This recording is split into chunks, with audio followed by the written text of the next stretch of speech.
अब खाना खाने के लिए आपको बर्तन की ज़रूरत नहीं है और साथ ही खाना बनाने के लिए भी आपको गैस की भी कोई ज़रूरत नहीं है।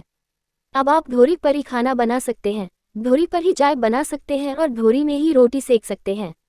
यानी अगर आपके घर में एक भी महिला है तो आपको घर में gas cylinder, induction kettle, writer रखने की कोई ज़रूरत नहीं है। आप बस अपने घर की महिलाओं को अपने किचन की स्लैब पर लिटाएं और उनके धोरी पर मनचाहा खाना बना लीजिए। और एक बात और जान लीजिए, क्या आप अगर स्टील के बर्तन में, तांबे के बर्तन में, फूल के बर्तन में खाना बनाते हैं और खाते हैं तो आपकी उम्र कम हो सकती है, आप जल्दी मर सकते हैं, आपकी आयु घट सकती है। वहीं आप अगर धोरी को बर्तन की तरह यूज़ करते हैं और धोरी में रोटी बोर कर खाते हैं, धोरी में चाय पीते हैं, धोरी में गर्म पानी करके पीते हैं तो आप 100 साल जीत सकते हैं। आप अमर हो सकते हैं। यानी धोरी में खाना पकाकर, धोरी में खाना खाकर आप अमर हो सकते हैं। और हम यह नहीं कह रहे हैं, ये दावा है भोजपुरी कलाकारों का, भोजपुरी गायकों का, भोजपुरी एक्टर्स का, जिनसे ये पूछ लिया जाए कि धोरी को इंग्लिश में क्या कहते हैं तो उनको पता भी नहीं होगा। ढंग से उनको धोरी लिखने तक नहीं आएगा। यहाँ तक कि उनको ये भी नहीं पता होगा कि इंसान की बॉडी में धोरी आखिर होता क्यों है। इनको जानना ही नहीं है कि धोरी का असल यूज़ क्या होता है। क्योंकि देखिए, आँख, कान, गला, हाथ, पैर, जीभ, दांत का यूज़ तो प्रत्यक्ष रूप से दिख ही जाता है, लेकिन धोरी तो कपड़े के अंदर होता है। भोजपुरी के फुटपत्तियां वाले कलाकारों की नज़र में इसका कोई यूज़ नहीं है, इसलिए इन लोगों ने धोरी को यूज़लेस समझकर चाटना शुरू कर दिया। कोई आया तो ढोंडी को काटना शुरू कर दिया, कोई धोरी छील दिया, कोई उसको खोदकर कुआं बना दिया। उसके बाद कुछ नए लोग भी आए जिनको लगा कि अरे, धोरी पर तो खाना भी बनाया जा सकता है, और धोरी के साथ खिलवाड़ करने के बाद धोरी पर खाना भी बनाना शुरू कर दिए हैं। तो चलिए हम आपको आगे के वीडियो में बताते हैं क्या क्या भोजपुरी कलाकार अपने अपने अनुसार धोरी का यूज़ कैसे कर रहे हैं। लेकिन उससे पहले नमस्कार, मैं हूँ आपकी सपना और आप देख रहे हैं सूचना केंद्र भारत। सबसे पहले शुरुआत करते हैं गाने से, जिसमें एक लड़की गाती है कि धोरिया में तेल डालकर पूरी छानी ये राजाजी। मतलब इस गाने को जीत सिंह ने गाया है। उस लड़की का धोरी इतना गहरा है कि वो कढ़ाई का काम कर रहा है और वो अपने राजा जी से कहना चाहती है कि बर्तन का चक्कर छोड़िए, कौन कढ़ाई में पूरी छान कर कढ़ाई गंदा करे, फिर कढ़ाई धोने का एक अलग टेंशन।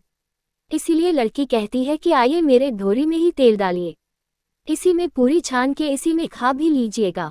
बाकी धोरी गंदा होगा तो राजा जी चाट ही लेंगे, और ज़रूरत पड़ेगा तो उसी धोने में हाथ भी धो लिया जाएगा। मतलब मानना पड़ेगा भाई, भोजपुरी कलाकारों जैसे स्मार्ट कोई हो ही नहीं सकता। अब आपको एक और गाना सुनाते हैं। एक सिंगर गाती है कि हमारा ढोंडी में बियर डालकर पिया बता 100 साल जी। अब यानी दारू भी स्वास्थ्य के लिए बिल्कुल भी हानिकारक नहीं है, बस निर्भर करता है क्या आप इसको कैसे पीते हैं, तब पीते हैं। अगर आप बियर को ग्लास या बॉटल के बजाय लड़की के धोरी में डालकर पीते हैं तो आपकी उम्र लंबी हो जाएगी। और इसी कड़ी में हम आगे बढ़ते हैं।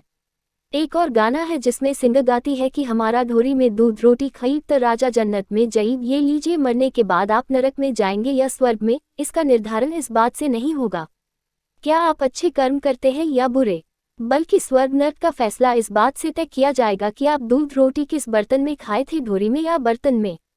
अगर आप चाहते हैं कि आपको मरने के बाद स्वर्ग मिले, जन्नत मिले, तो आप अभी से धोरी में खाना खाना शुरू कर दीजिए, वरना इसकी सजा नर्क से भी बुरी होगी। बाकी जो लोग चाहते हैं कि उनको मृत्यु के बाद मोक्ष की प्राप्ति हो, उनको एक सलाह है कि आप दान पुण्य करने की बजाय, चारों धाम जाने की बजाय पूजा पाठ करने की आपको कोई ज़रूरत नहीं है। आप धोरी के इर्द गिर्द 4 चक्कर लगा लीजिए, आपको चारों धाम जितना ही फल मिलेगा। आप धोरी में जल ढार लीजिए, अलग से आपको मंदिर जाकर जल ढारने की, पूजा पाठ करने की कोई ज़रूरत नहीं है। बाकी ये सारे गाने सुनकर आपको समझ में आ गया होगा क्या आपको अपने घर में चूल्हा, चौकी, गैस सिलेंडर, बर्तन, इंडक्शन रखने की कोई ज़रूरत नहीं है।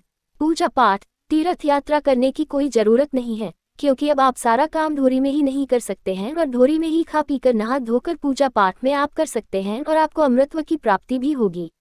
बाकी हो सकता है कुछ लोगों को मेरी ये वीडियो अच्छी नहीं लगेंगी, कुछ लोग तो कमेंट बॉक्स में आकर मुझे मेरी माँ बहन की गाली भी देंगे, जिससे हमको अब कोई फर्क नहीं पड़ता है, और कमेंट बॉक्स में लिख कर जाएंगे कि तुमको लड़की होकर ये सब बोलने में शर्म नहीं आती है। तुम्हारे जैसे लोग ऐसे गाने को प्रोमोट करते हैं, तुम्हारे पास कोई काम नहीं है, तुम अपना चेहरा चमकाने के लिए ये सब करती हो।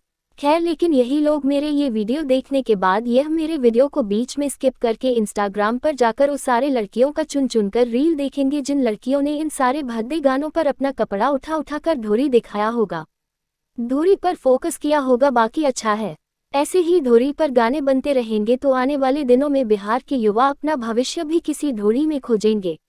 बाकी आपको वीडियो कैसे लगी कमेंट बॉक्स में जरूर बताइएगा। फिलहाल वीडियो को समाप्त करते हैं, मिलते हैं किसी दूसरे वीडियो में, तब तक मुझे इजाज़त दीजिए। धन्यवाद।